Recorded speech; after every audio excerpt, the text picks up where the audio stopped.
மதத்தையும் நம்பிக்கையும் மனசுல வை. அதான் இந்த நாட்டோட அடையாளம். இப்போ நீங்க என்னோட அம்மா வீட்டுக்கு ஹெல்ப் பண்ணிருக்கீங்க.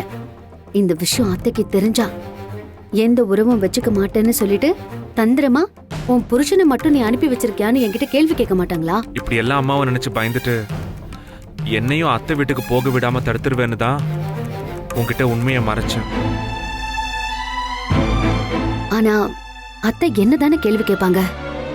அவங்களுக்கு நான் என்ன பதில் சொல்லுவேன்? சரி, நீ சொல்ல வேண்டாம், அவங்களுக்கு நான் பதில் சொல்லிக்கிறேன். ஆனாலும் அம்மாவும் தங்கச்சிங்களும் சுயமா உழைச்சு முன்னுக்கு வந்துருவாங்கன்னு இவ்ளோ நாளா அவங்கள நினைச்சு நான் பெருமைப்பட்டுட்டு இருந்தேன். நாளைக்கு அத்தை முன்னாடி கௌரவமா தலை நிமிர்ந்து நிப்பாங்கன்னு நான் சந்தோஷப்பட்டேன். ஆனா இப்போ மகா, இப்பவும் நீ அவங்கள நினைச்சு பெருமைப்பட்டுக்கலாம்.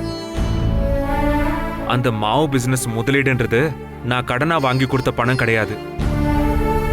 மாவு அரைக்கிறதுல அத்தியோட கைப்பக்குவம் தான் முதலீடு. கீதா கெஃபேல மாவோட குவாலிட்டிக்காக தான் அவ்வளோ பெரிய ஆர்டர் கொடுத்துருக்காங்க. வேற ஒரு கேட்டரிங் ஆர்டரும் கிடைச்சிருக்கு.